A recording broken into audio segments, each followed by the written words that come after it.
Let's do something interesting today. Today, we're going to talk about alternative greenhouse coverings. Now, when I say alternative coverings, what I mean by that is we're not going to go on about the standard coverings that you see on the majority of greenhouses out there, like plastic poly that they stretch over greenhouses, or polycarbonate sheets, whether it's single ply, double ply, triple ply, or glass, double, single, triple pane glass. Those are the standard. Those are the normal greenhouse coverings. Today, we're going to talk about alternative coverings, things that you don't normally think of as a greenhouse covering that let light in and help to keep heat inside. Let's get started. Simple Tech, that's the name of this channel, and we have piles of other videos on greenhouses and growing you can check out if you hit that subscribe button. And if you hit that subscribe and or like button, you're going to tell the YouTube algorithm this is the kind of content that you like. And as soon as YouTube figures out this is the kind of stuff you like, it will give you more information on the same thing. You don't have to do anything. YouTube's just going to serve it up to you on the side or on your homepage. All you got to do is hit like.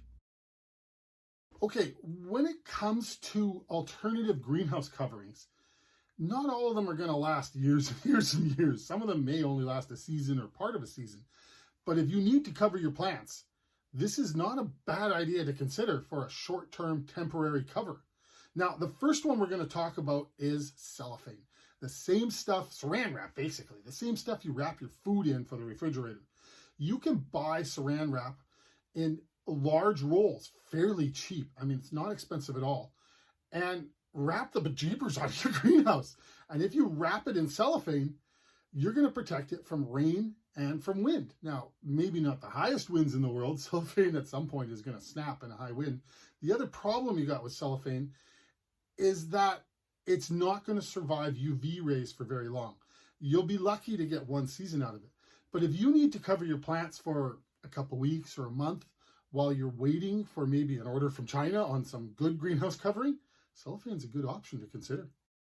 Now, this next option is actually a more durable consideration to look at. And what it is shrink wrap. Now, people don't often think of shrink wrap as something that has a lot of durability to it. But the new shrink wraps on the market, especially those that are used for covering boats and machinery for long-term storage, is UV protected. It's thick. And when you shrink it down, it forms a very tight covering over a dome or Quonset hut greenhouse. Now, it is single layer, but one of the things you want to consider when doing a dome or Quonset greenhouse with poly is how tight you can get it. And shrink wrap pretty much guarantees you're going to get it as tight as humanly possible. As long as you got a good flame source that isn't going to burn the shrink wrap, just allow it to shrink into what you need. Is just secure your sides and heat away. Shrink wrap is a good option. The next option we're going to consider as an alternative greenhouse covering is actually pretty tough. It's even tougher than the last one. It's corrugated panels. Now, people do use polycarbonate, double inflated or double spaced, triple spaced polycarbonate, but that's not what we're talking about today. What we're talking about here as an option is what you can buy at Home Depot or on online stores or even Amazon. Really cheap is a clear UV rated corrugated panel. And if you get a good quality one, it's going to handle some big winds. It's going to handle hail. It's even going to handle animals wanting to break into your greenhouse, which for many people is a large consideration. Deer, rabbits, rodents getting in. The corrugated panels will stop them and still allow light in. Now, having it double layer for insulation becomes a little more difficult, but it's not impossible. You could actually put poly on the inside and have a corrugated clear panel on the outside, giving you a double layer greenhouse with some real durability at an affordable price.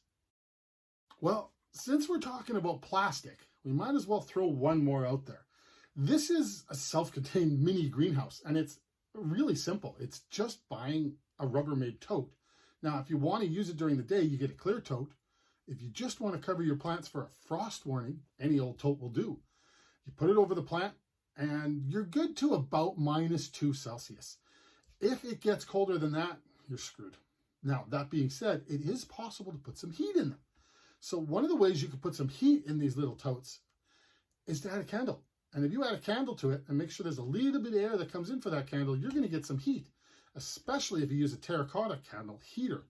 So this is an option you can consider if you have your plants out early in your garden and there's a frost warning. Save what you can. Use whatever totes you can and cover them up. It's little greenhouses, but it does hold some heat in. Okay, we're talking alternative materials, and this next material is probably something you should look at if you're in a hot climate. And very simply put, instead of a see-through plastic or glass, this is netting, screens. You can actually get screens that will act as a shade cloth and reduce the amount of light that comes through, which of course will also reduce the amount of heat on your plants.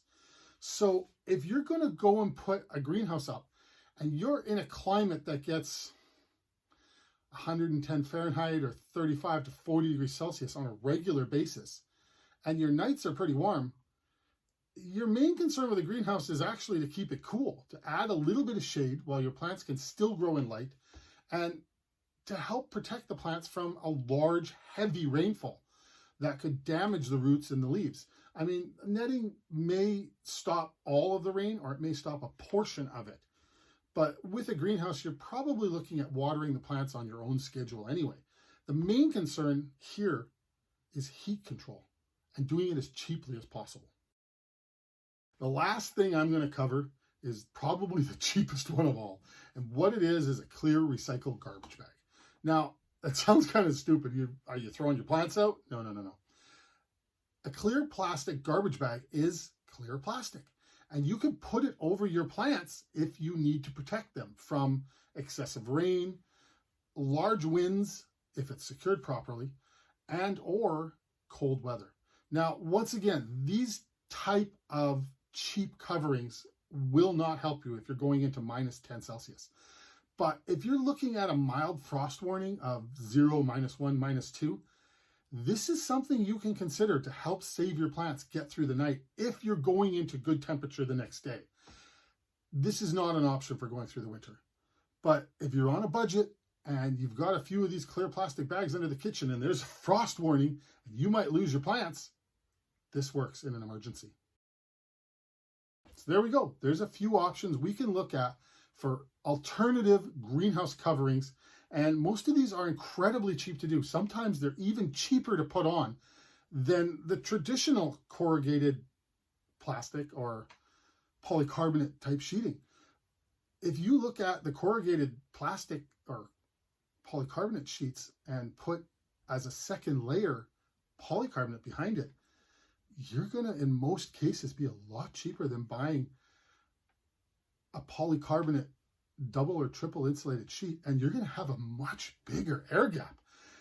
The air gap is what provides your insulation. So if you have a foot of air gap versus millimeters or centimeters, you're going to go from an R1 to possibly an R3 in insulation. Now, that's not a huge amount of difference, but it is a huge amount of difference.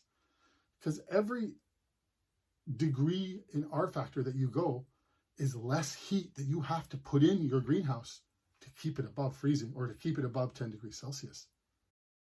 Okay, a lot of people have been asking me in the comments recently about what's been going on.